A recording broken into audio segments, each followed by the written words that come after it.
morning, everyone, and welcome to the first Innate Invest DFM Future Focus of 2023.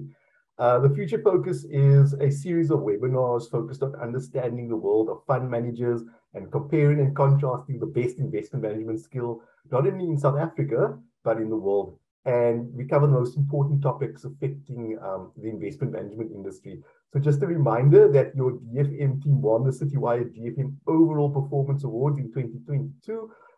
We competed against just over 20 other DFMs in South Africa, so rest assured that your solutions are managed by one of the best DFM teams in the country. As most of you know, we've been managing money for more than 2 decades, and in fact, we'll be celebrating our 25th birthday later this year. And recently, we changed our name from Standard Multi-Manager to Innate Invest. So it's the same team, same pedigree, same track record, and then rest assured that there will be celebrations for our 25th birthday later this year.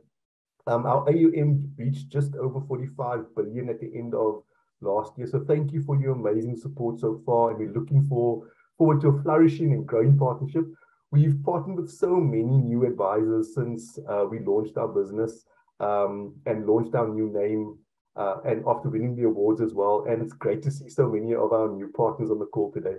Just proves that the DFM proposition is indeed differentiated and adds so much value to our advisor partners and their clients. We pride ourselves around our investment pedigree, our institutional power, and most importantly, our partnerships with our wealth planners and advisors. Our role is to empower your practice by generating investment alpha, creating practice alpha so that you can unlock advice alpha for your clients. So for those who have co-branded and customized solutions, as you know, we've just been through your personalized investment oversight committees with your dedicated portfolio manager. And we have an action-packed session today, kicking off with Marvin Lloyd, portfolio manager at the DFM, who will give us the latest performance overview of the Innate Invest core solutions, both local and global. So if you guys joined us in November, we discussed how M&G and so formerly Prudential, M&G and ABAX, with very different views of the world, were looking to create value for investors given very difficult market conditions in 2022 and how they navigated that volatility and deep market drawdowns. Today, we'll discuss the possibility of a looming global recession in 2023 and the implications thereof. We'll also discuss the opportunities in the fixed income market and how some of the most skillful asset managers in South Africa are positioned. Given that there was a budget speech yesterday and noise around grey listing, we'll be chatting about those topics too. And I'm extremely excited to welcome Bronwyn Blood of Granite Asset Management and Malcolm Charles of 91, two of the most well-known fixed income managers in South Africa, and both managers that have been in our solution since inception. We've actually added a new segment this year called the Advisor Focus segment, where Wasim Abrams, our head of distribution, will host Neil Castleman, an executive financial advisor and director of Strategic, a financial advisory business, where they'll be discussing Neil's journey as a financial advisor, the evolution of his advice practice, and why Strategic partnered with a DFM. It's just some housekeeping. If you have any questions, please feel free to pop it in the Q&A box. I or my team members will respond as soon as we can. We'll also be, and I'll also include some of those questions in the discussion with Bronwyn and Malcolm. We will be applying for CPD points for the webinar, so please just keep an eye out for that notification. And the webinar will be recorded and available in the next few days, along with the slides and presentations in the webinar. So this is going to be an action-packed session, as I mentioned before. So without further ado, I'd like to welcome Marvin Lloyd. So just a quick background on Marvin. Marvin is a portfolio manager at Innate Invest with 13 years of industry experience. Marvin joined Standard Multi-Manager in 2020 as an investment specialist. And prior to joining our Innate Invest Standard Multi-Manager team, he spent close to 5 years at Trine Capital, which is a DFM and hedge fund business he co-founded in 2016 as a senior member, investment analyst and co-portfolio manager. Before co-founding Trine Capital, Marvin was employed by Glacier by Sanlam as a senior investment analyst. During his tenure at Glacier, he gained a wealth of experience focusing on asset management research, portfolio construction, and the creation of model portfolios for brokerages and other wealth management companies. So welcome, Marvin. We're looking forward to hearing what you have to say. Thank you, Lee. Let me just quickly share my screen.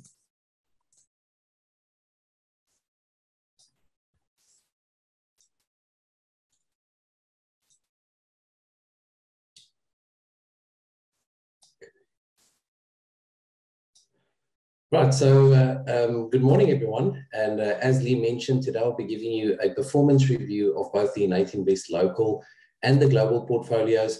But before we actually look at their performance, we're first going to look at the performance of the different market indices.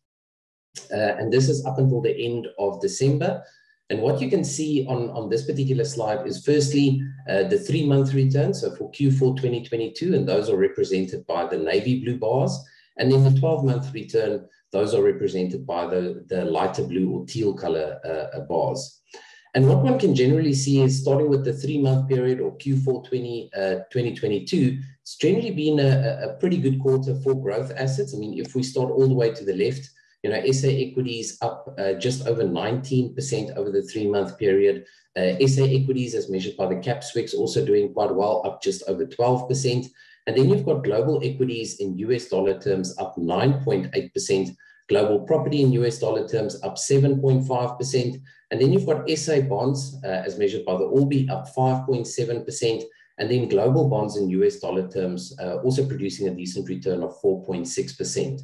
Global equities in Rand terms, however, only producing a return of 3.9%. And that's because the Rand actually appreciated against the US dollar by close to 6% in Q4 2022. Then if we look at SA IRBs, giving you a return of 2% over the 3-month period, SA global property in Rand terms up 1.8%, and then SA cash up 1.6%, global cash in US dollar terms also up 1%, and then global bonds in Rand terms as well as global cash in Rand terms, both giving you a negative return, again, because of the Rand's appreciation against the US dollar. Now, if we look at it over a 12-month period, the picture looks quite a bit different. If one again starts all the way to all the way to the left, your SA listed property only giving you a return of 0.5% for the year. SA equities, a decent return of 4.4%. And then if you look on the global side, global equities in US dollar terms down 18.1%, global property in US dollar terms down almost 24%. And then you've got SA bonds giving you a return of 4.3%. You've got global bonds in US dollar terms also down quite significantly, 16.3%. Global equities in Rand terms down only 12.7% compared to the US dollar number, but that's because the Rand actually depreciated against the US dollar by close to 7% over that 12-month period.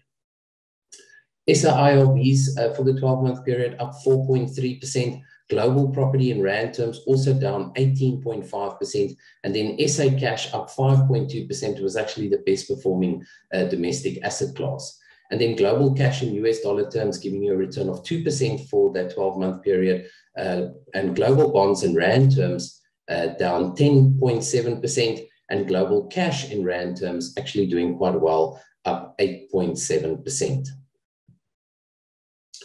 Now, if we look at the local innate invest models, and we start with the 3-month numbers, one can see, or specifically for Q4 2022, one can see that the innate invest flexible income portfolio, that portfolio outperformed its respective benchmark, which is the CISA SA multi-asset income category average by 10 basis points. The stable growth and moderate growth struggled a little bit more, but only marginally underperforming their respective benchmarks by 20 basis points. Having said that, if one looks at the returns in absolute terms, one can see that it's still very strong returns over the quarter. And then the innate invest high growth portfolio managing to outperform its respective benchmark by 80 basis points. And then also our most aggressive portfolio, the innate invest flexible growth portfolio, that's where we have just over 70% equity exposure and just over 60% offshore exposure. That particular portfolio also outperforming its benchmark by about 10 basis points over the 3-month period. If one however looks at it over a slightly longer period, over the 1 year, one can see that the innate invest flexible income portfolio outperforming its benchmark by 0.4%. The innate invest stable growth portfolio also doing well, outperforming its benchmark by close to 2%. And then the innate invest moderate growth, the innate invest high growth, as well as the innate invest flexible growth, all outperforming their benchmarks by quite a significant margin, all just over 2%. And it's quite good to see those type of returns and outperformance relative to their respective benchmarks, given the fact that the past 12 months have been quite a difficult period. If one then just looks at the notable performers, so across these local portfolios, the ones that really stood out, particularly in Q4 2022, starting with the Granite Multi-Income Fund, and you guys will hear from Bronwyn Blood a little bit later on. She's the portfolio manager on that particular fund. Now, that particular fund produced a return of 3.6% for the quarter, and we used that particular fund in the flexible income portfolio. So the drivers of performance there was essentially their South African government bond exposure, particularly the R2030 and the R186 bonds, and then also selected property exposure like Growthpoint and SA Corporate. Then another fund, the Fairtree Balanced Prescient Fund, produced a very strong return of 11% over the quarter. We used that particular fund in our high growth portfolio, and their sizable allocation to SA equities really contributed to performance, as well as very good stock selection with overweight positions in Naspers and Process, and then also their resource exposure. So if you look at that particular fund, some of those top holdings in the portfolio, a lot of them are some of those resource counters, and particularly in Q4 2022, those added meaningfully to the fund's performance. And then lastly, the Laurium Flexible Prescient Fund. That particular fund produced a return of 8.7%, so also quite a strong return over the quarter. We used that particular fund in our moderate, high, and flexible growth portfolios, and their sizable allocation to SA equity also contributed meaningfully to performance, as well as good stock selection with exposure to Naspers Process, Anglo American, and Anglo Gold Ashanti. Now, if we just look at the performance of the global models. So here on the global side, we've got three models: the Innate Invest Global Cautious model, the Innate Invest Global Balanced portfolio, and then the Innate Invest Global Equity portfolio, all three of those being US dollar denominated. If one looks at it over a 3-month period, one can see the Innate Invest Global Cautious portfolio outperforming its respective benchmark by 1.3%, and then the Innate Invest Global Balanced portfolio also producing very strong returns, outperforming its benchmark by 3.7% over that period. And then the Innate Invest Global Equity portfolio underperforming its benchmark by 2.3%, and that's because of our exposure to some of the growth funds, particularly the Bailey Gifford and Artisan funds that we use in this particular portfolio. Then if we look at it over a 1-year period, so the Innate Invest Global Cautious portfolio underperforming its benchmark by 0.9%. And again, the biggest contributor to that performance was our 25% allocation to the Bailey Gifford Worldwide Diversified Return Fund. And then the Innate Invest Global Balanced Fund outperforming its particular benchmark by 80 basis points over that 1-year period. And then the Innate Invest Global Equity Fund underperforming by 1.6%. And again, that's because of our exposure to those growth funds like Artisan and Bailey Gifford. And we know that if one looks at US equities, particularly the S&P 500, even in Q4 2022 or in 2022 as a whole, growth significantly underperformed value. Then if we just look at some of the notable performers in those global portfolios, so starting with the Fidelity Global Multi-Asset Income Fund, that particular fund we use in the Global Cautious portfolio. That fund produced a return of 6.1% for the quarter. Now, what they essentially do is split up their portfolio into 3 buckets. So you've got the growth bucket, the yield assets, and then your defensive assets. Now, essentially in the growth assets bucket, equities was the biggest contributor to performance. In your yield assets, the biggest contributor to performance was the high yield bonds. And then in the defensive assets bucket, it was the investment grade bonds that contributed most to performance. And then the second fund, the Templeton Global Balanced Fund, that particular fund produced a return of 12.4% for the quarter. We used that particular fund in our global balanced portfolio, and they had really good stock selection in consumer discretionary, as well as in their US exposure. Their overweight into Germany also contributed meaningfully to performance, as well as their currency exposure, specifically the yen and the won. And then also their sovereign credit exposure contributed to performance over the quarter. And then lastly, the Dodge & Cox Worldwide Global Stock Fund. That particular fund produced a return of 13.2%. We used that particular fund in our global equity portfolio, and there their consumer discretionary holdings was the biggest contributor to performance. They were underweight the IT sector, but they had positive stock selection within that sector. And they were also overweight selected financials like BNP Paribas, Banco Santander, and the UBS Group. And that's all from my side. Lee, back to you. Thanks so much, Malvin. Right, next I'm going to introduce you to Bronwyn Blood. Bronwyn will be speaking a little bit about Granite and the business. So when Granite opened its doors in 2015, Bronwyn was one of the first people to jointly cut the ribbon. So prior to joining Granite in December 2015, Bronwyn was the portfolio manager of the flexible fixed income funds and the flagship absolute yield fund at KD's Asset Management. I'm not sure if you remember that fund. I mean, that fund at the time was the top performing multi-asset fixed income fund over most periods. And Bronwyn was the manager back then. She took over the fund management of the flexible fixed income funds when KD's bought African Harvest in 2006 and managed the absolute yield fund from 2007. Bronwyn will always speak her mind openly and honestly, a wonderful characteristic that they strive for at Granite. And she loves to be there to talk and laugh with others and will regularly laugh at herself. Welcome, Bronwyn.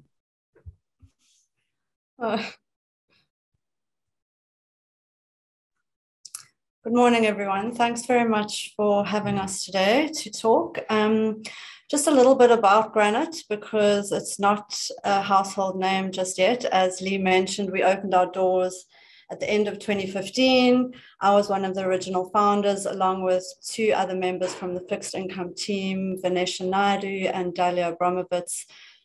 We've been working together for many, many years at KD, so have a long time in the market together. I think the best way to describe us is that we have put a lot of effort in making sure that our culture is right at Granite from the very beginning. We are now a 17 people strong team. And I think by getting the culture right and getting the values right, it'll lead to obviously better outcomes for clients, performance, and all those good things that come with it. So just regarding the Granite Multi-Income Fund, this slide shows what the fund is all about, I think, in a nutshell. I think we like to think of this fund as a asset allocation fund. So finding many different sources of income across the fixed income universe. There are very exciting sub-asset classes in fixed income, although some people may not think they're that exciting. I do, which is a good thing. And you can see how over time, based on macroeconomic conditions in the economy, we have changed the allocation to get the best returns for our clients. And obviously that's within certain parameters, and those parameters are according to the volatility targets that we think are appropriate for an income fund. Income funds need to be consistent. They can't have too much volatility, and therefore we stick to those limits. A good example would be a maximum duration of 2 in the fund, but within that we asset allocate across different areas. I'd say the big changes for this year, the things we'll be focusing on are probably moving more into the short end of the curve. So the floating rate space, so reducing duration slowly, although the bond market has sold off by 70 basis points and is now offering value again. But I think on the margin, that front end of the curve is looking attractive, as well as inflation-linked bonds. We're very constructive on inflation-linked bonds and offshore credit. And then this is just to show how on a risk-adjusted basis over time, we have managed to perform very well. We measure ourselves on a Sharpe ratio, We've managed to outperform the All Bond Index over 6 years, as well as at lower risk. So our show-up ratio is much higher, one of the highest in the category of the multi-asset income sector, as well as outperforming the All Bond Index. If you think about the All Bond Index, what it aims to achieve over time is inflation plus 3, or that's what it has achieved over time. I think that's a good benchmark for a multi-income fund. So if we can achieve inflation plus 3, but at much lower volatility than the All B, then I think we're doing our jobs well. So that's the fund in a nutshell. Thanks. Awesome. Thanks, Bronwyn. Just thinking back to 2007 to about sort of, I don't know, about 2010, I remember that sort of the KD's Absolute Yield Fund was actually one of the few funds targeting CPI plus 3 back then. And it's sort of, and that for me was sort of the differentiator. And it's great to see that that's where your mind is around what a typical multi-asset income fund should be targeting. So thank you so much. So next, I'd like to welcome Malcolm Charles. Now, Malcolm is a legend in the fixed income industry, and he's from 91. Malcolm is a portfolio manager in the South African rates team with responsibility for a range of fixed income portfolios, including the flexible bond, dynamic bond, and diversified income strategies. Diversified income is the fund that we use in our portfolios. As well as Malcolm's responsibility includes the fixed income hedge fund. Prior to joining 91 in 2001, he worked for African Harvest Fund Managers and Old Mutual Asset Managers as both a fixed income trader and portfolio manager. Malcolm graduated from Rhodes University with a Bachelor of Commerce degree in accounting, business admin, and commercial law. Welcome, Malcolm. Thanks very much, Lee. Good morning, everyone. Thanks for having us here today. So if we can, there we go. So 91 Diversified Income Fund. What is it? Well, the hint's in the name. It's an income fund. So first and foremost, we spend, firstly every day trying to maximize the income that we can achieve in that portfolio. We make sure that it sweats and has no sort of lazy assets and gets the maximum yield we can for clients. But 91 is fortunate to have a very strong global and local macro team. So we've got that macro bias to our process. So we want to be tethered to the bond market. And what do we mean by that? Is we aim to participate when the bond market does well, and we want to protect capital when the bond market does badly. So what you see here is a very simplistic return projection of the different markets. The red line is typically what you get from cash, which is that steady yield that you earn in a money market fund. The blue line is what you get of the bond market through time. So on the left-hand side of the dotted line is when the bond market underperforms cash. And on the right-hand side is when the bond market outperforms cash. So our participate and protect mantra is on the right-hand side, when the bond market does well and outperforms cash, and an investor looks and goes, the South African bonds are doing well, we want to see diversified income participate in that upside. So it's not a one-to-one. We try and capture about a third of the upside in the bond market. Very importantly, and where this portfolio differentiates itself, is when the bond market underperforms cash, which was really majority of last year, we want to give a cash-like return. So we want to protect capital. How do we do that? Well, we look at all the assets in the full spectrum that's available to us, from bonds, inflation-linked bonds, swaps, credit, property, offshore assets, and we judge them on their return and risk characteristics. And what we mean by that is that we run every single asset class through those metrics, and we rank return and risk pari passu. In other words, equal weighted. So we won't put a very risky asset into the fund just because it's got fantastic return attributes. We will throttle it back if it's too risky. And equally, if the return objective is not high enough, that will also throttle the allocation that we have to it. And just to demonstrate that is, if you look at cash, Cash gets throttled back because of its return attributes. Cash by itself is not enough. So cash is a defensive asset which we will allocate to in times of crisis, but it doesn't give us enough return to have a big allocation in the portfolio. Similarly, property can, from time to time, as we saw from Melbourne in the last quarter of last year, a fantastic return characteristics, and it can give you great returns. But then again, you look at the first 2 months of this year, it's back in the red. So it gets throttled back in its allocation because of its risk attributes. And then I think what this fund, the reason that we can give that participate and protect signature is that we will always have some FX, some offshore exposure in the portfolio to protect the portfolio when we have crazy things like we see in stage 6, Andre de Ruyter being fired, possible grey listing tomorrow. So it will always have some sort of hedging strategy in the portfolio for those hiccups that come sometimes unexpected, sometimes expectedly, to make sure that we protect the capital in the bad times and participate in the upside. And all in all, what this fund will then deliver is a cash and inflation beating return through time. And it has, over the last 14 odd years, it has outperformed the All Bond Index, but without the wild ride. It gets you there in a smoother profile. You end up with a fantastic cash and inflation beating return, but without the sleepless nights that the bond market gives the rest of us. Great, thanks so much, Malcolm. And I'd like to invite Bronwyn back, and we'll start our discussion.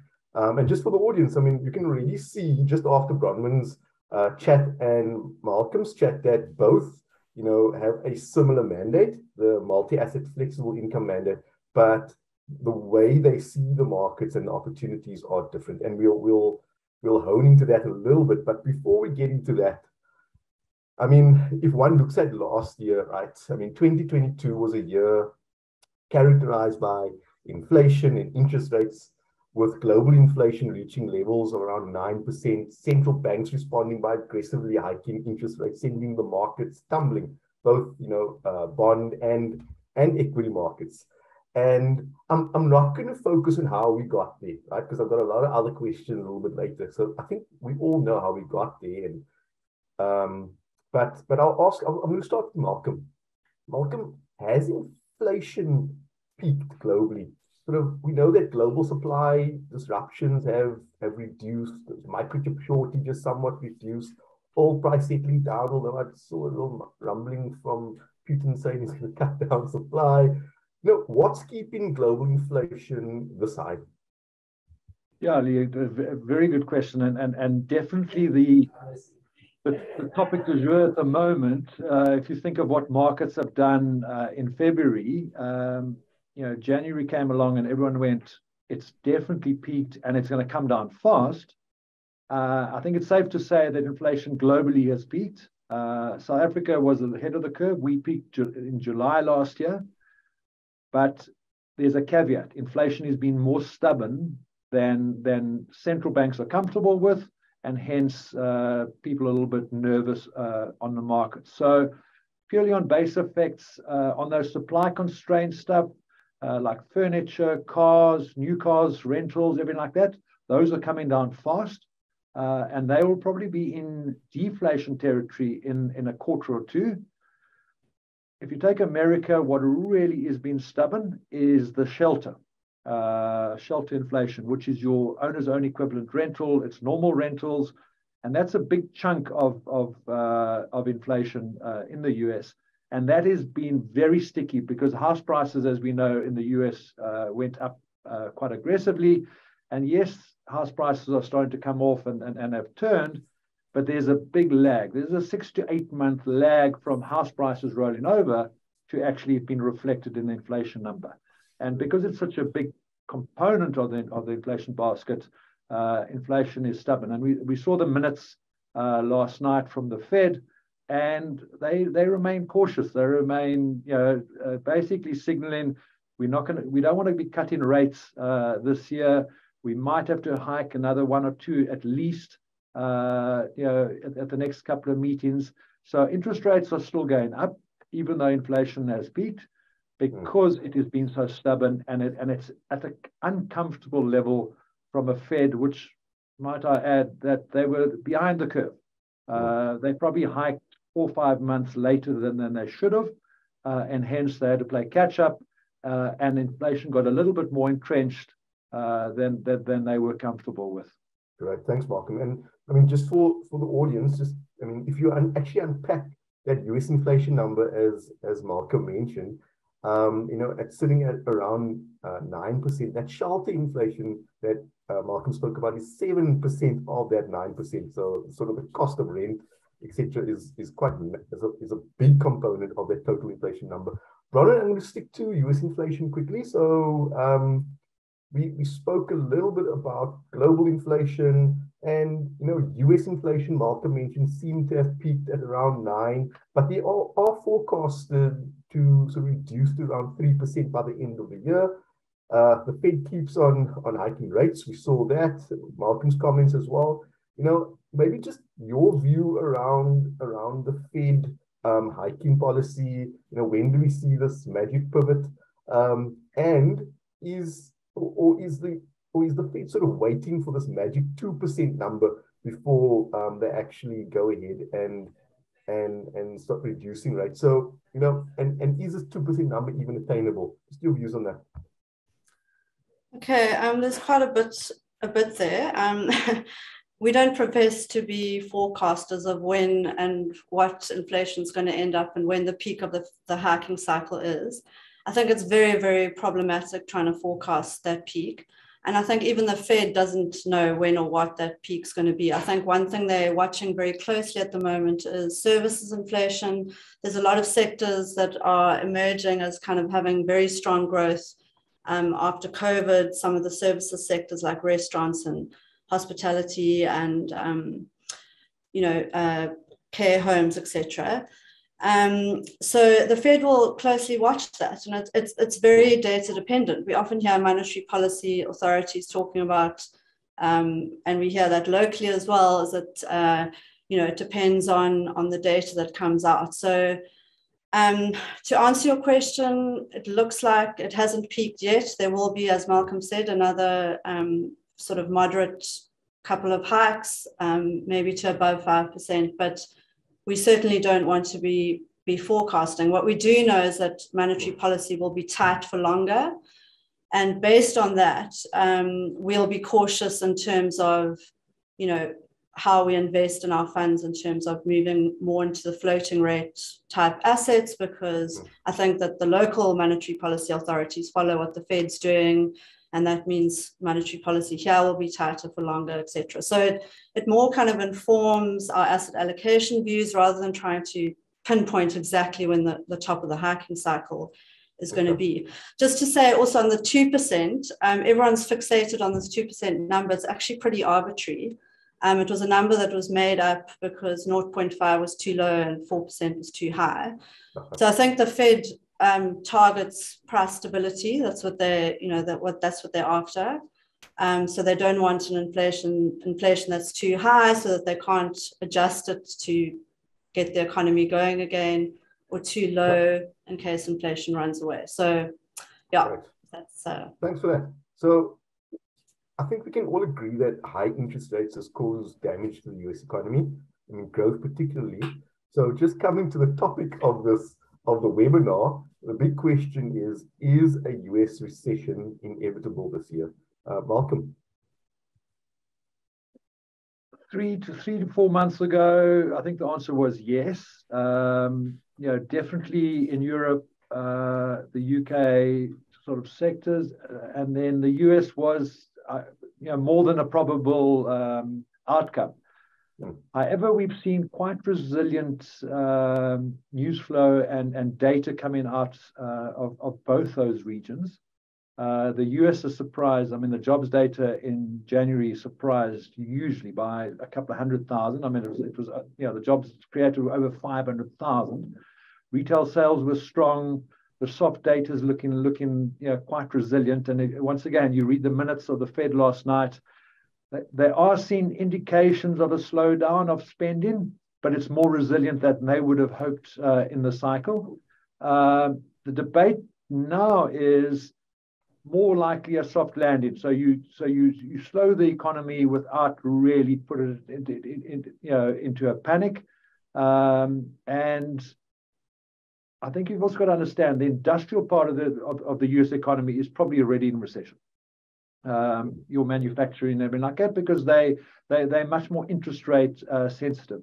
Your services part, which got the big boost in COVID, etc., and you are benefiting from that revenge spend from the opening, has been a lot more resilient coming forward. And that's 2/3 of the economy.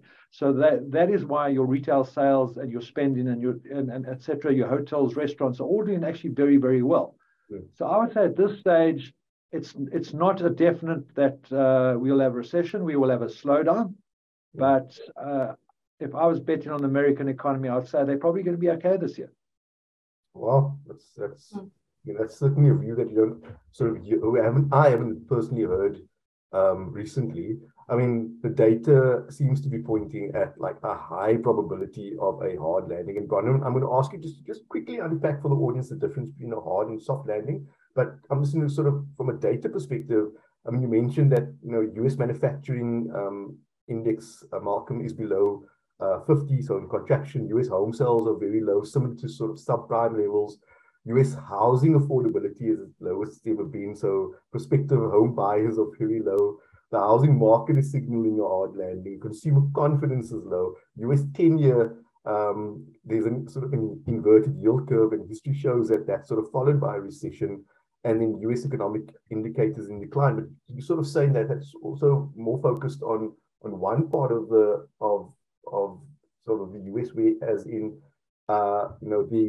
there are green shoots, and there are other things that are signaling that a hard landing, and maybe even not a recession, when US employment numbers looking great. So, Bronwyn, maybe just to quickly unpack what the difference is between a soft landing recession or a hard landing recession.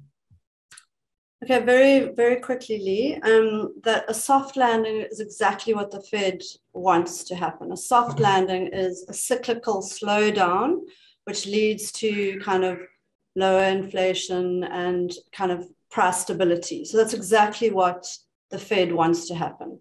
What the market has been predicting is a hard landing, which means obviously a proper recession, which means corporate balance sheets will take strain, and there'll be a lot of investors flowing out of markets, etc. So that's what we don't want.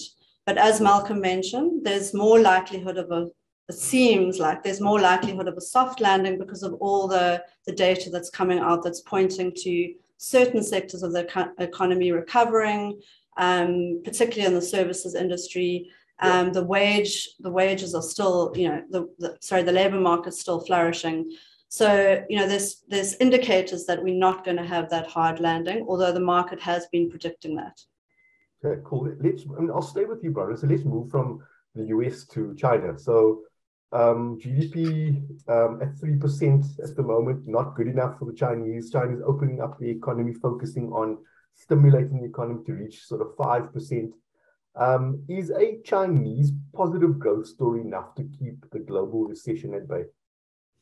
And I think everyone, hopes that China will be the savior because of, its high growth rates in the past. But I think a lot of that was based on FDI spend, which, had a big impact on commodities, etc. Whereas now we're waiting for the economy to open up and we're relying on consumer spending. And we're just not seeing those consumers coming back. We're not seeing people booking tables at restaurants and going to movie theaters, and we're not seeing shopping malls, in China emerging. Yeah.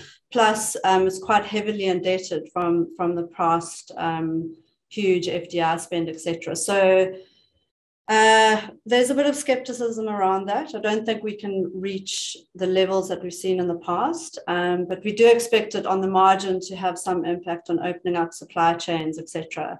So there will be positive impacts, but I don't think we can rely on it to bail us out completely. Okay, great. Thanks, Bronwyn. Malcolm, let's turn to South Africa. things are not so rosy. Load shedding is a massive issue for growth. I'm sitting here with a UPS, just hoping that my power doesn't go out here. Stage 6, 7 load shedding. SARB revised GDP down for 2023 to 0.3%, for 2024 0.7%, and 1% in 2025. So not much to look forward to. And this is mostly because of the cost of load shedding is around 1% of GDP. So not good enough. How do we dig ourselves out of this hole? And maybe it's also a good time to start talking about what happened yesterday. Budget speech. We saw that the government is going to, I've got my note here, take over 254 billion rands worth of Eskom debt. Yeah, how do we get out of this one? It's a good start. I think that's the way we look at it. So let's look at load shedding first, and the SARB's reaction. I mean, so we've also taken a % off our forecast. But we are still expecting a little bit more than the SARB. I think the SARB were quite aggressive with their cuts. Interestingly, Treasury haven't taken nearly as much off their growth forecasts. But there were a couple of lessons to learn from the load shedding. First of all, the numbers that we got end of last year, manufacturing, the mining, retail sales, etc., showed that the economy, South African economy, is a lot more resilient than we had originally thought.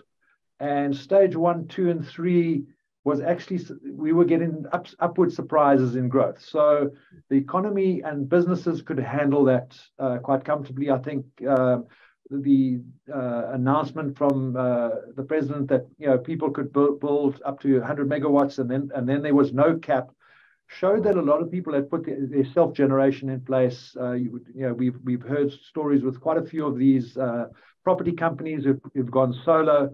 So their shopping centers don't close with load shedding anymore. And on top of that, they actually get in a revenue stream because they sell into their tenants. So South Africans were adapting and it was quite good. What is not the big problem is stage 4, 5, and 6, which we're in at the moment. Is this is just a step too far? Is the 4-hour breaks and where half the day you're not losing it.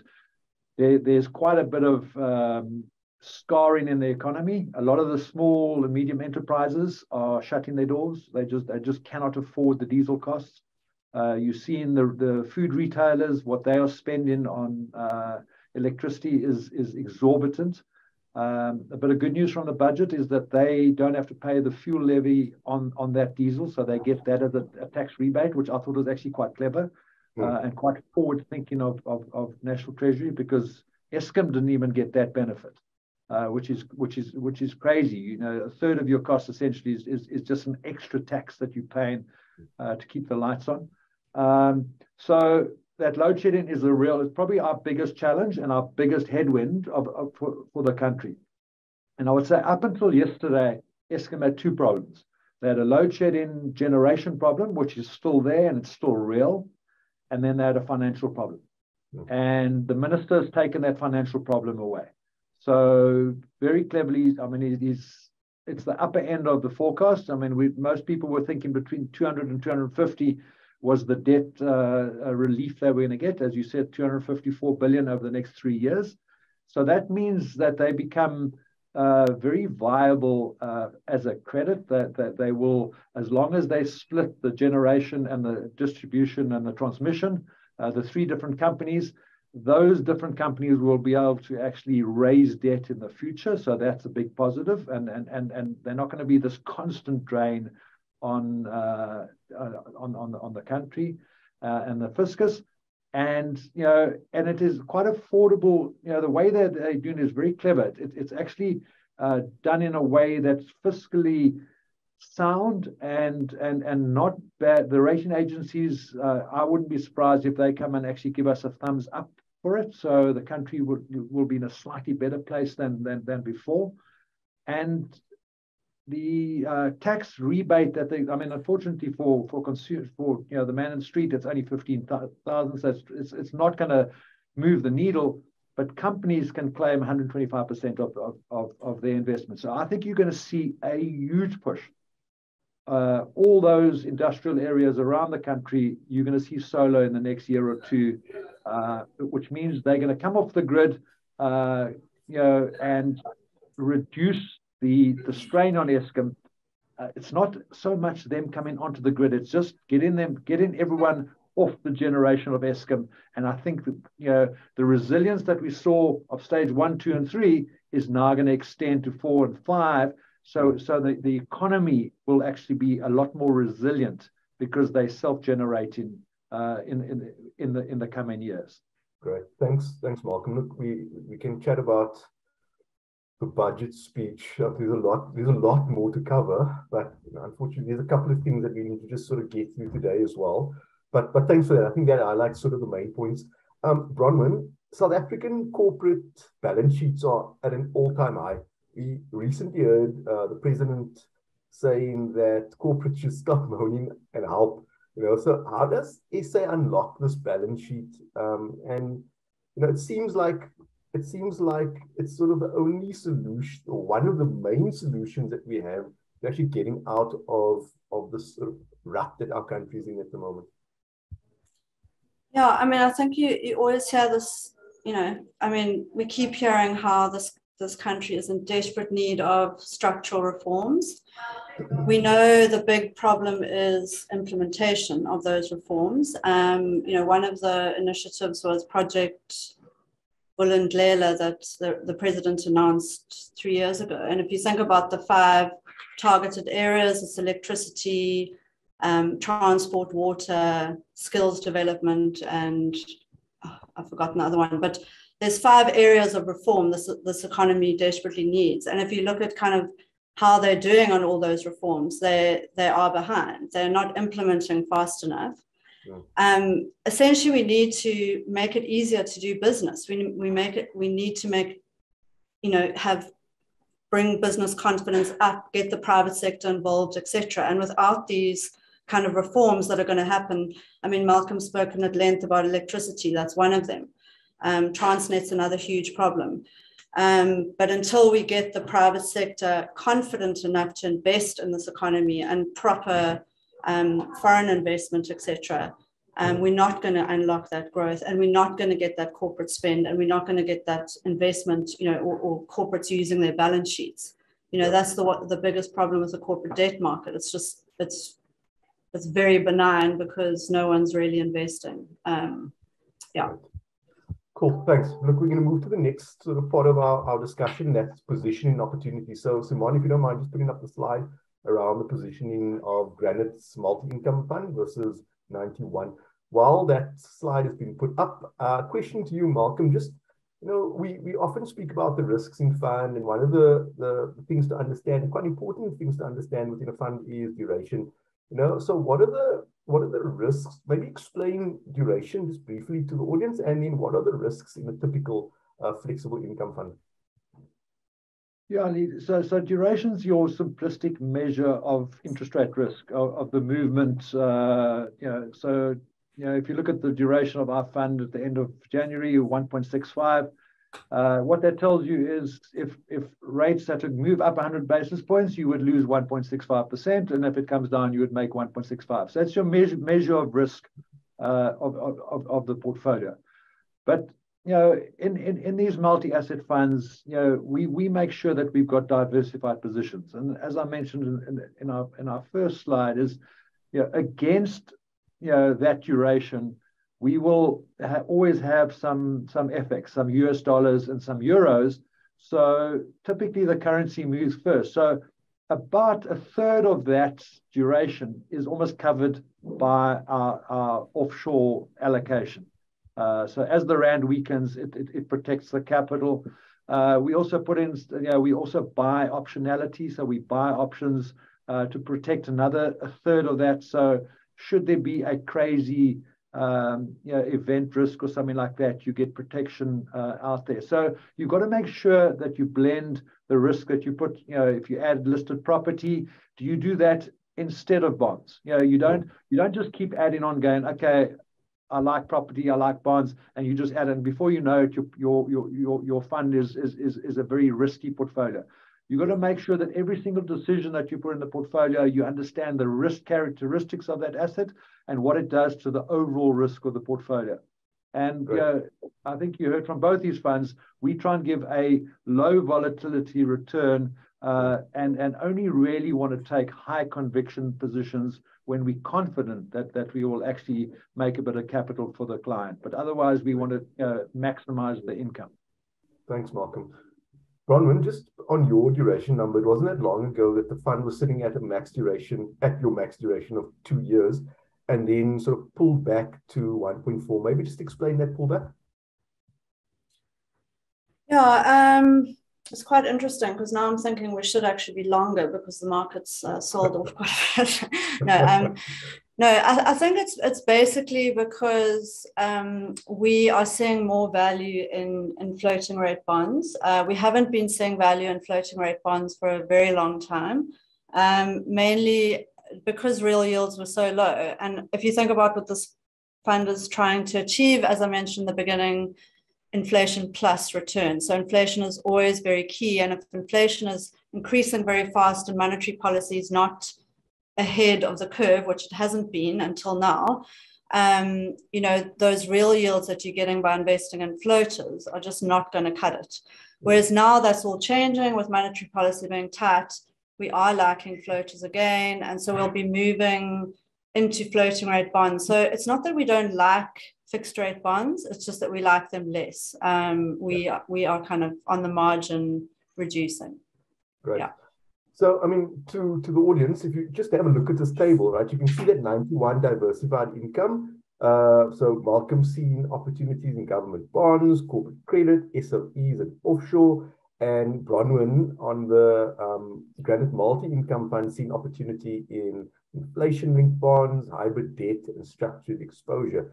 So we're going to be sort of contrasting these positionings now. And let's start with inflation-linked bonds. Bronwyn, 16.2%, and Malcolm, 2.9%. And maybe Bronwyn, can you unpack that sort of that holding and positioning? And then Malcolm, I'd like to hear your views in on that as well.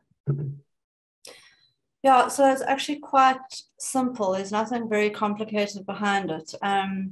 The front end of the inflation-linked curve has sold off significantly, the back end as well. But obviously the back end is a little bit scary for an income fund because it is extremely, as an inflation-linked bond profile will tell you, there's a lot, in the end, which means that the duration is extremely long. So we stick to that short end of the curve, and there we've just seen a lot of opportunity because real yields have been close to 4%. We've also done a lot of kind of credit over and above that. So we've added, for instance, we've gone into first round credit bonds, inflation-linked credit, which we find in the secondary market. And you can get a pickup of around 50 basis points for the I-2025, which gets you close to 4% for a senior first round bond. So on a total return basis, that's how we're looking at it. If you kind of have a conservative outlook on inflation, we don't think we're going to get to 4.5%.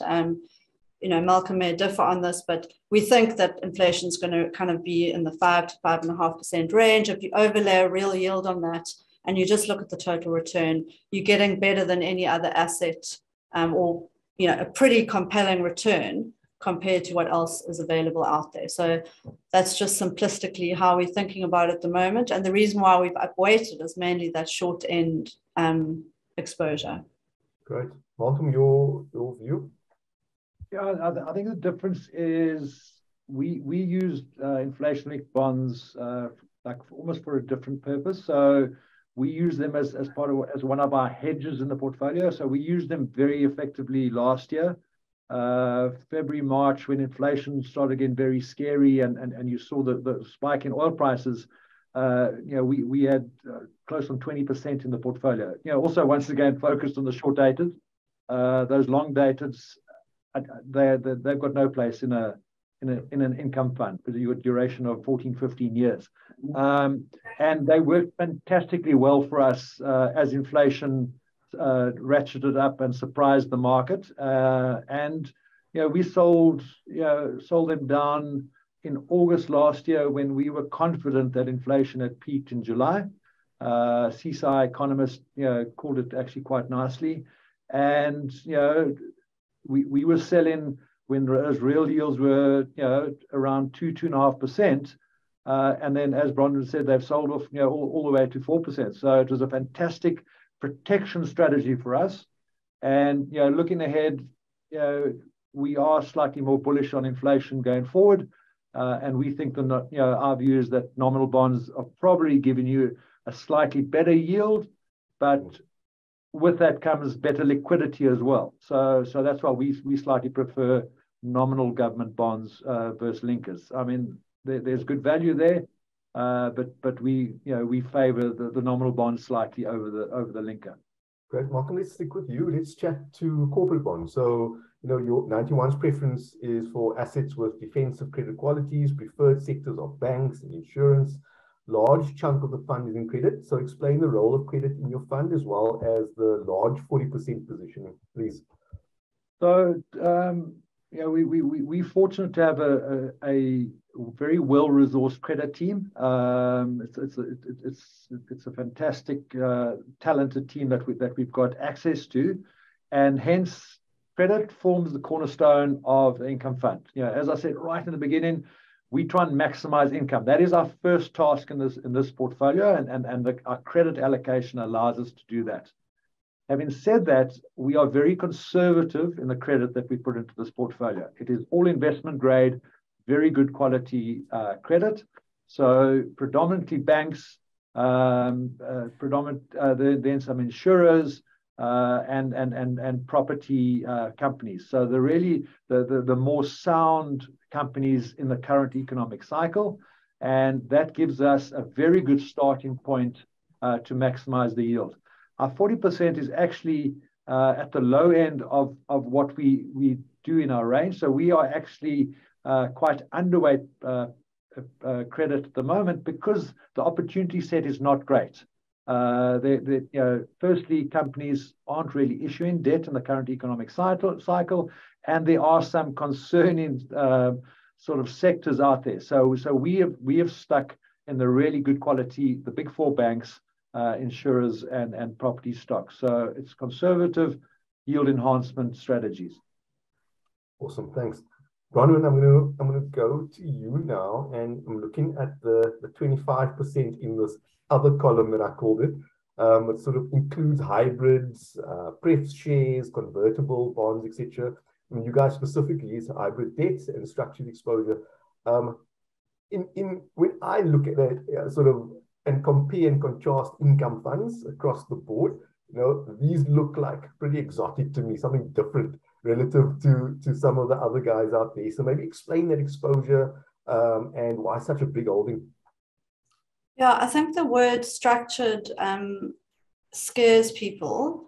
It's actually not that exotic. It's pretty vanilla in terms of what the underlying components are within a lot of that exposure. So a lot of that is essentially government bonds with swap overlays and swaps in different forms. So sometimes we've used the forward swap curve to kind of extract an upfront floating rate yield, which then converts to a fixed yield at a later stage, etc. So a lot of that was done, kind of we have a limit on how much structured exposure we can put in this fund, obviously, because there's certain issues in terms of liquidity, etc., that come with it. So we limit ourselves to 20%, and I think we went to the max of that exposure during last year when there was such a anomaly between the govie bond and the swap curve. There was such a wide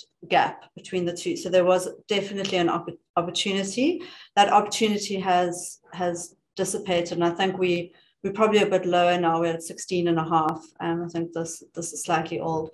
But I don't see that structured exposure continuing to be such a feature of the fund, but it definitely was an opportunity during COVID.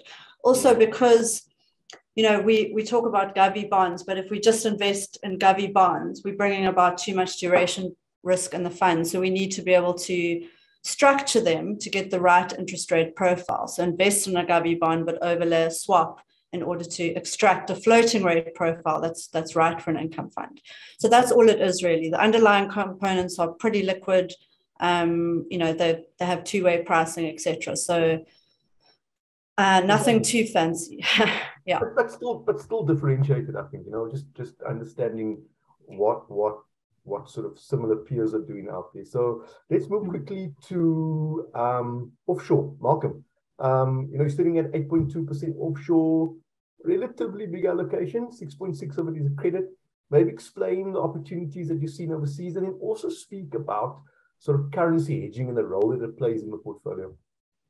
Yeah, so as I mentioned earlier, the 8.2% is physical assets that we've got offshore. And there we've got, once again, good quality credit. So we've got South African names like Bidvest, like MTN, like ABSA. And, there was an opportunity last year when credit spreads widened. So we, in dollars, we are earning about 7.5% on those assets, which is quite an incredible dollar rate, and those are like 1 and 2 year maturities, so it's not like high risk instruments.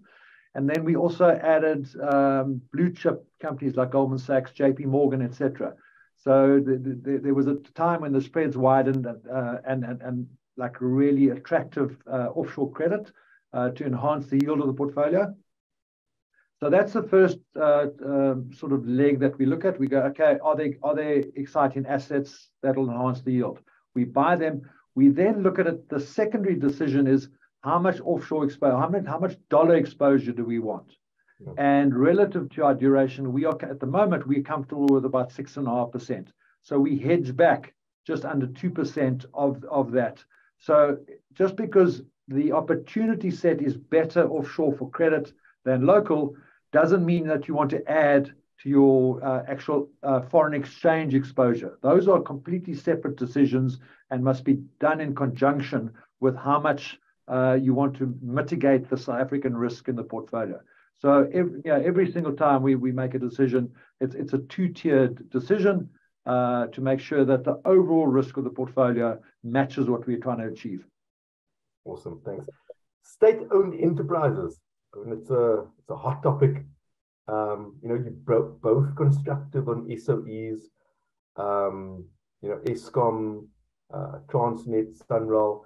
Now, I understand that these bonds are government guaranteed, but surely the current state of these enterprises, the political issues surrounding our SOEs, etc., just leads to sort of unnecessarily elevated levels of risk in your portfolios.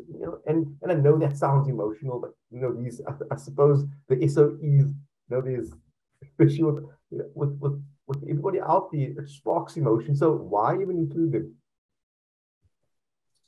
Is that my question? Bronwyn, yes.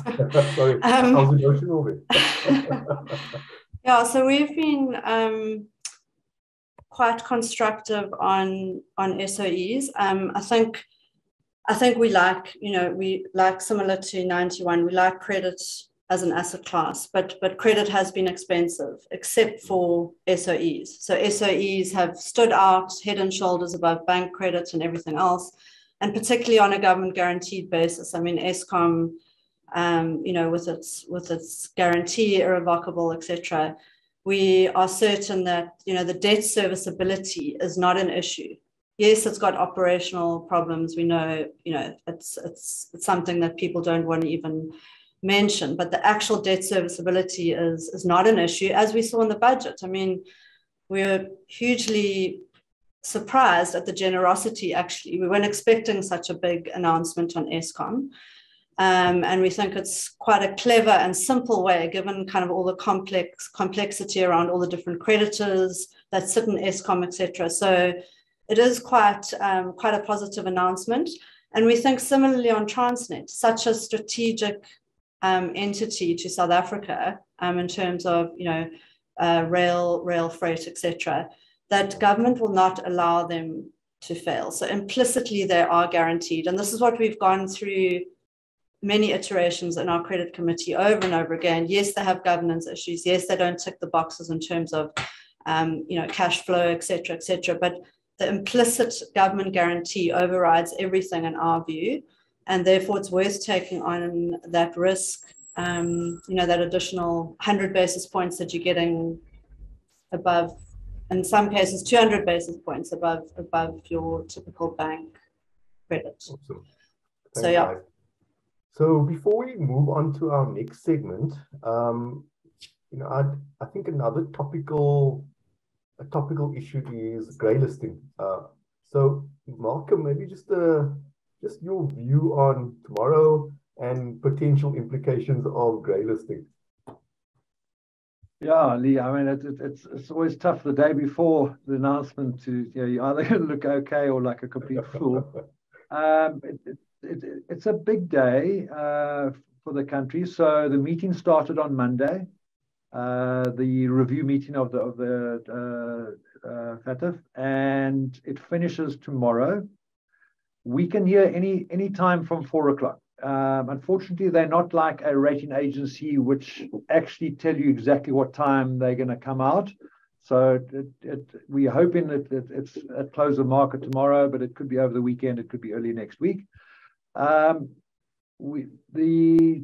technicality of it is the review committee the technocrats sat a month or so ago. We sent a whole delegation to Morocco, and they presented. And if you speak to the people that came back, they say it's 70-30 that we get grey listed, 60-40, depends on who you talk to. The nuance is, I think if it was up to the technocrats, we probably would be, because they would just tick boxes. The good news is everything that the SARB and National Treasury were asked to do, they did. So they passed the right laws and they've done everything.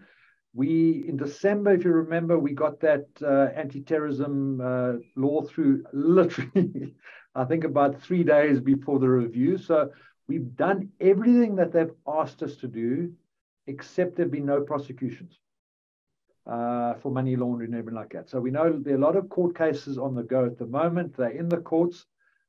You speak to SARB officials, they say to us, funny enough, America can't show us any major money laundering cases either.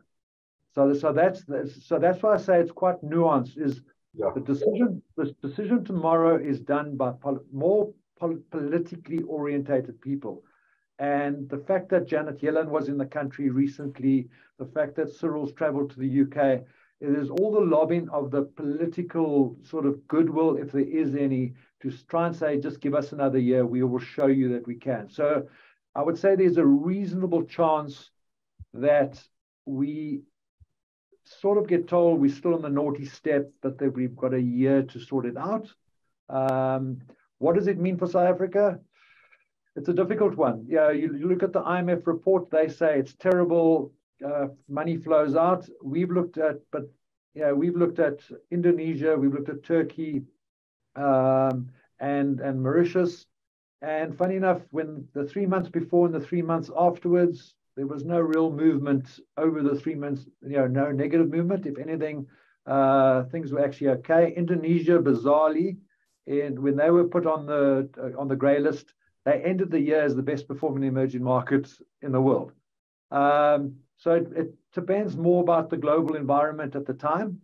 On the day, the rand will weaken, bonds will sell off, absolutely. It doesn't force money out. I think that's what people have got to understand. It's not like when Moody's took us off the World Government Bond Index. No one the next day, the next week, the next month has to get out. It just makes it a little bit harder for people to invest in South Africa and for South Africans to invest offshore. And what I'm saying, so we all get FICA'd every 5 years. You will now get FICA'd every year. That's the difference. It's going to be an admin nightmare, and therefore it's more of a slow puncture. And the person that doesn't want the hassle won't come in. Great, thanks, Malcolm. I'm going to leave it there. Bronwyn, Malcolm, thank you so much for taking the time to talk to us. Thanks for the sort of exceptional performance that you guys managed to deliver last year in very difficult conditions. And we'll be in touch soon on our reviews of both businesses. So thank you so much. So the next segment is our new segment, the advisor segment, right? Where Wasim Abrams, who's our head of distribution, will interview a very successful advisor, Neil Castleman, around his business, his journey, and why he partnered with a DFM. So Wasim started out in the industry in 2007 and has since moved up the ranks in Liberty and the broader group into senior roles within asset management. And he has been in distribution for the past 15 years, working alongside advisors and guiding retail strategy, and has a really good understanding of the advisor pain points. I'm not going to say too much about Neil, but Neil, as his business for the last 2 years, has partnered with us as a DFM, and he has a long-standing experience business. Neil will talk to his journey in his conversation with Wasim. So thanks, everyone. Welcome, Neil, and welcome, Wasim.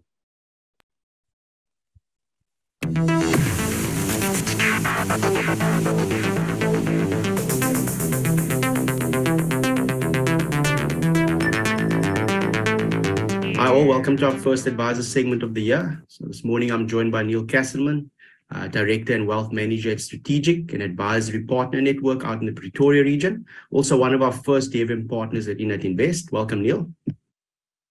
Thanks, Wasim. Thanks for inviting me on the call. Sure, great to have you. To kick off, perhaps you can tell us a bit about your history, key milestones, and your journey in the financial services industry thus far. Sure, Wasim. I think I pretty much only ever really worked in financial services. I joined Liberty as an underwriting clerk sort of 6 months out of high school, which was obviously my sister worked for the head of underwriting in Liberty Pretoria, so it was quite an easy fit for me. And I think it served as a good foundation for somebody starting off a career in financial services. I started my career as a financial advisor with a Liberty affiliate operation company called the Prudent Consulting Group based out in Bedford View. And I did this at the ripe old age of 21, which I must tell you was not an easy task to undertake as a youngster. In 2003, I left the Liberty affiliate and along with a business partner, I opened my own brokerage company called Strategic Financial Consulting. And I guess over the years, a number of the advisors and brokers that we'd recruited into the industry prior to that sort of gravitated to that brokerage. And, one by one, we grew into a sizable brokerage. And I think that's where we first really became a bit of a family at Strategic. In 2012, we were approached by Liberty, and we then started a Liberty affiliate operation called Strategic, where we house a small team of advisors. And we still have the brokerage, which obviously operates in the independent space with a number of independent brokers that sit in that space. So that's pretty much my background. Okay, so safe to say Strategic is quite a unique proposition on offer to both client and advisor. So with that in mind, I mean, you were one of our first partners, and I recall quite a lengthy due diligence process followed by you and the Strategic Investment Committee before you made a decision to partner with anyone, and specifically us at that point in time. And I remember really being put through our paces at the time. This also did give us an understanding of how unique and institutionalized your business already was at that point in time. Perhaps you can give us a bit of an overview of your business and your value proposition to both client and advisor. Sure, no problem. Sure, Wasim, I think if I had to sum up Strategic in one sentence, it would be an unrelenting focus on quality. Everything we do is about quality. It's about quality advisors. It's about quality clients. It's about quality relationships pretty much with everybody we come into contact with. So I think in an industry that's historically been obsessed with quantity, and I think if you look at most of the asset managers and insurers, quantity is a major driver. We've got an obsession with quality. I think our business is currently and has been for some time pretty much on two different journeys. I think the first journey for us is very much about the customer experience. And that really has to do with how clients experience their engagements with strategic advisors. So I think this is driven by our primary objective, which is to leave everybody we come into contact with better off for having engaged with us. And I mean that across the board. That's employees, advisors, clients, various service providers. And I think this is also very much about moving away from the stereotypical client-advisor engagements and trying to look at a more curated client experience from that perspective. I think, though, it's also about us helping our advisors to fulfill their true potential and really become the best versions of themselves, which I think is something that is fundamental to becoming someone that is very good at what we do. I mean, naturally, our proposition includes the significant financial rewards that you would expect. You know, we've got the overseas annual incentives and all of those things. But in my opinion, there's a lot more to a value proposition than just money. And anybody who's making decisions based on just money is almost indefinitely making the wrong one. You know, true mentorship is something that's quite rare in this industry. And this is, I think, one of the reasons why most brokers and advisors never really quite fulfill their potential. So Wasim, for us, is about more than just developing an advisor's ability to go out and give good financial advice. It's really about helping them become better versions of themselves. So we always focus on developing our advisors on a personal level, because I think this is what makes them quality advisors. And ultimately, that's what makes them exceptional at what they do. Cool. You mentioned something quite important, I mean, quality. And just touching on that, we saw it through your process, or how robust your due diligence process was, specifically how you've institutionalized that investment advice process, and obviously your partners within your business taking on that investment process themselves. Maybe you can take us through what that due diligence process was like prior to actually partnering with us, and then to follow into this, how you're now using that due diligence process with an in-sourced investment capability like ourselves. Sure. Yeah, I do remember that, Wasim. I remember when we first engaged that obviously we put you guys through the ringer. We wanted to make sure we were making the right decision. You know, I've been managing assets for clients now for almost 27 years. And we realized probably 8 or 9 years ago that the environment in which we were operating was becoming increasingly complex. You know, there's a lot of potential for conflict of interest. You know, we were seeing obviously already then a big drive by some of the asset managers, and in particular the big insurers, to push assets onto balance sheets. We obviously see a lot of white labeled fund solutions that were available in the market, many of which add absolutely zero value to the client and are just feedback mechanisms to make money. And then obviously the regulatory environment was a big factor. You know, it was becoming more and more onerous. You know, we were becoming liable not just for the advice we were giving, but for the advice we didn't give. You know, you were even liable for things that you didn't do. So we made a decision back then already that we're going to move to what we called a rules-based investment model, pretty much a model where we constructed a set of rules. It took us a bit of time. We constructed a set of rules that dictated, you know, which asset managers and which portfolios, you know, we were willing to invest clients' money with. You know, we started off pretty much with all the funds available to South African investor. We put it through this filter of rules that we had, and we distilled it down to a very short list of qualifying funds. And we did this, Wasim, pretty much to remove the conflict of interest, you know, in our decision making. We did this to remove emotion or personal opinions from that decision making. And I think we did it to a certain extent to remove the bias that we hold. So these rules were there to govern that decision making process. I think we went further than that. These rules didn't just dictate how we invested clients' money. They also dictated when we would move clients' money. You know, there was a set of criteria that needed to be fulfilled before we would move money away from a particular portfolio. And I think that gave strong direction to the sort of decisions we were making. A lot of advisors don't easily move money out of portfolios once they're there. And sometimes I think there are instances where you do need to move money, but you can't be doing it without a guideline as to how to do that. So we took these rules, we sent it off to 91, that was Investec at the time, to Stanlib, to Coronation, to Alan Gray, and we told them to just tear those rules apart, you know, criticize it, tell us what they liked and what they felt we needed to change. And what we were left with at the end was quite a robust set of rules. We had a house view panel that of our senior investment specialists that met on a quarterly basis and pretty much sort of ensured that all the funds we were using were still, fulfilling the criteria we'd laid down. I think what made this powerful was the way that we learned to articulate the rules-based process. And I think this is where I think there's a massive benefit for advisors using a DFM as well. So, I mean, in relation to your second question and how that fits in with the DFM, I think basically we'd already made the mental shift away from picking funds merely based on past performance or how well we know the asset manager or which brands are popular in the minds of our clients. The innate DFM sort of presented itself as an extension of the work we'd already done on the rules-based model, and it was a very natural fit for us. Initially, because obviously, as you say, one has to gain trust. We blended the two strategies, so we used our own house view rules-based strategy alongside the DFM. And I think it's a good option for brokers out there that are looking to make the shift, but maybe are a little bit reluctant and they want to dip their toe in the water.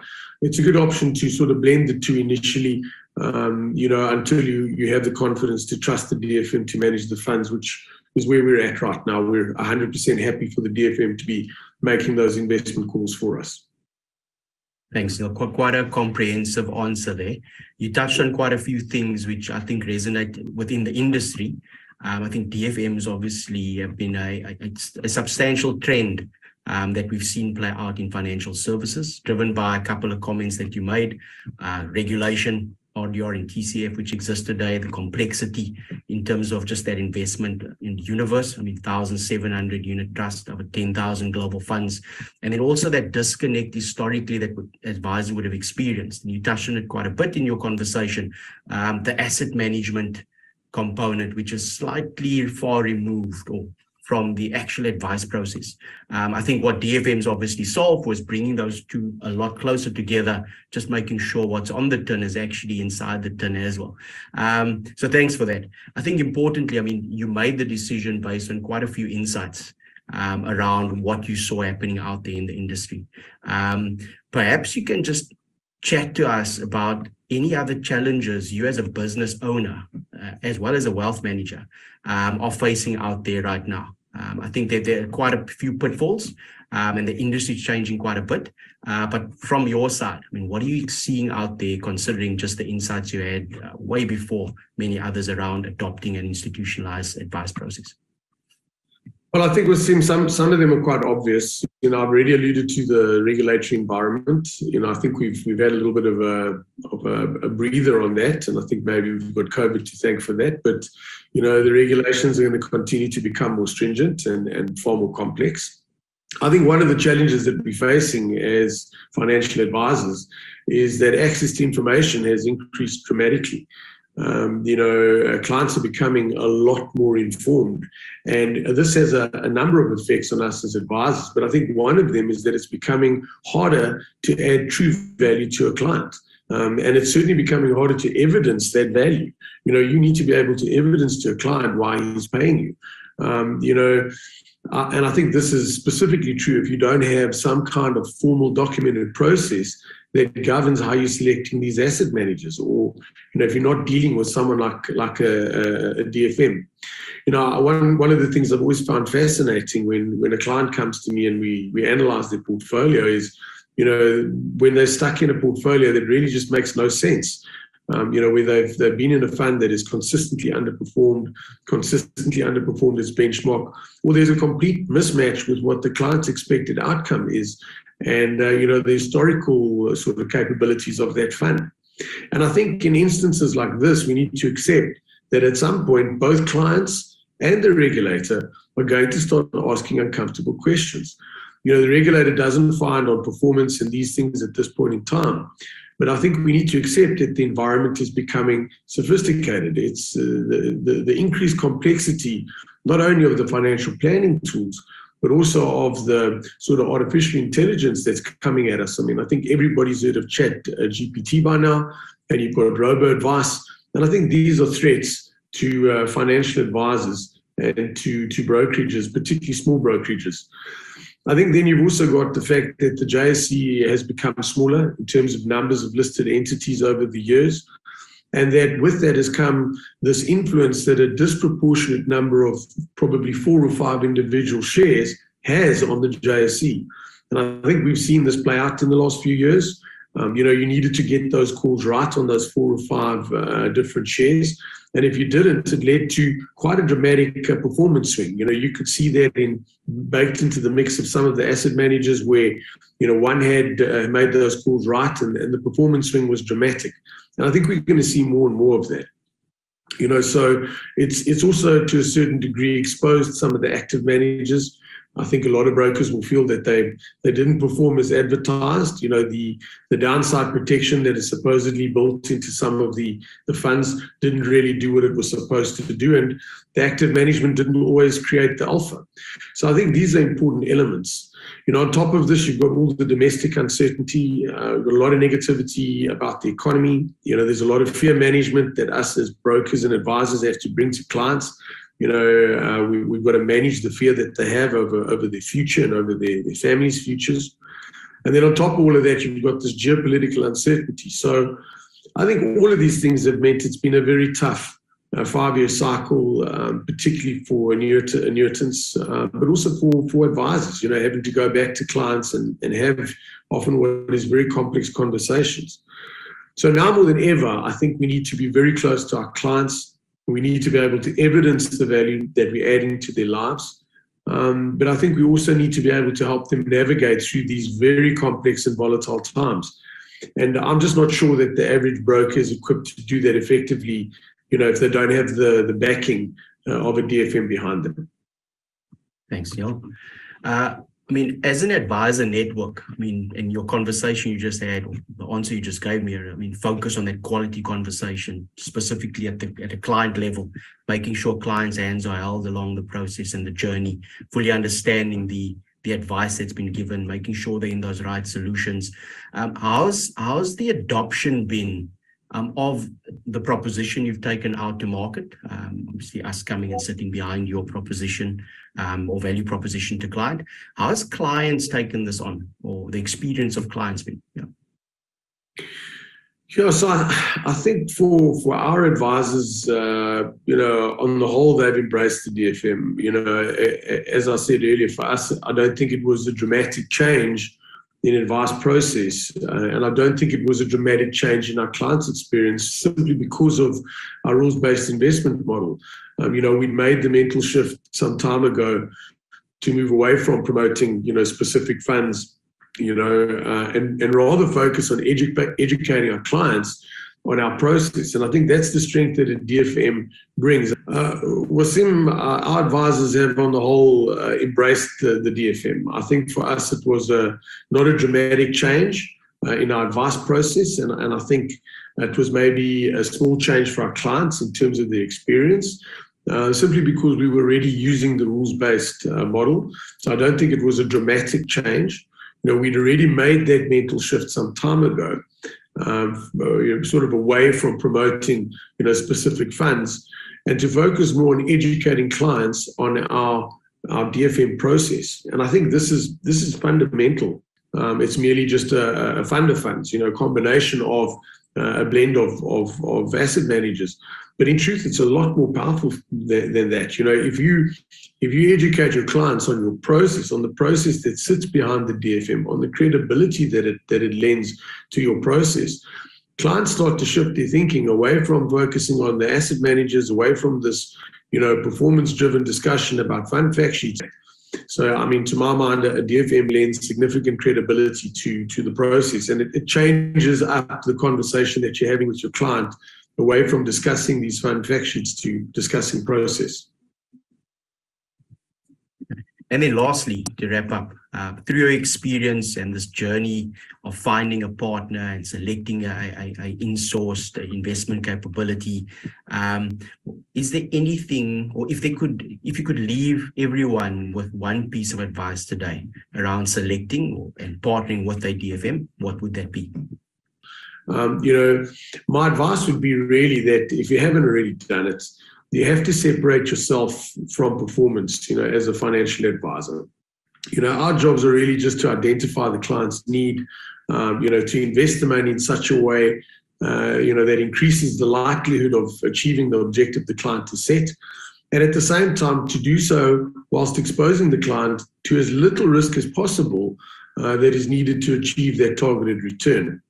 And we need to accept that the rest is not up to us. Markets are going to do what they're going to do. When you sit down with a client and you've had an exceptional return and you're showing them a 25% investment return, it's not you. And exactly the same when you sit down with a client and markets have performed poorly, it's also not you. You have to separate yourself from the performance. It's really about obviously ensuring that your client is in the best possible space they could have been in during that cycle. And I think that's the fundamental key. With regard to selecting a DFM partner, I would definitely advise selecting a DFM where they've got consistent processes and where they've got a credible track record. Partly why we joined with you guys is specifically that. I mean, this is fundamental. You can't experiment with your client's money. You can't experiment with your brokerage. I'd say the DFM has to have a robust engagement with you. You need to be able to understand their philosophy properly, I think, before you can truly commit to a partnership of that nature. And I must say we had, as you mentioned earlier, many robust engagements and discussions. And you need to be careful. There are posers out there. We engage with a lot of different DFMs and white labeling offerings. There's some of them that talk a very good game, but there isn't necessarily the proper due diligence. There isn't the necessary machine behind that. Some of these are just money spinners. So, ultimately, I think if you're going to partner with a DFM, you want to do it with one that's going to allow high levels of engagement and a degree of input into fund selection. One of the things we've loved is that we've been able to engage with you when we felt that there were some changes that needed to be made. And we were quite surprised at how quickly some of those changes were made on the management of funds. And I think that's very, very important for us. So, Wasim, I think on the whole, we're very happy with the way our partnership with you guys has developed. And I can just say it's certainly working for us and our clients. Neil, thanks. So firstly, thanks for joining us and taking time out to actually share your story and your journey with us. And then I hope that everybody that has dialed in has found it insightful, and also why, or the rationale behind why you choose a DFM came through quite clearly from Neil. Thanks.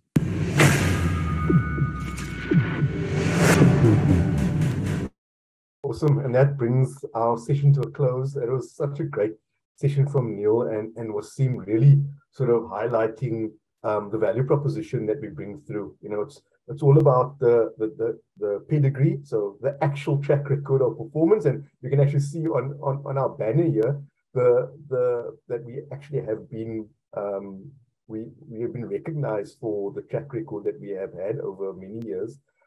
It's the institutional power that we bring, as well as partnerships with businesses like Neil's and Strategic. And it's all about how we are able to deliver the investment alpha, enhance the practice alpha, so that advisor practices can really bring that advice alpha through to their businesses. So just lastly, if you guys could please have a look at our LinkedIn page, follow us. It's coming soon. They follow us on LinkedIn. For more practical and technical investment insights, it's at Innate Invest, and then just follow that and you'll get sort of what we're doing, all our videos, fact sheets, performance updates, etc. So thank you, everyone. Have a great quarter. We'll see you in a quarter's time. Be safe out there. See you soon.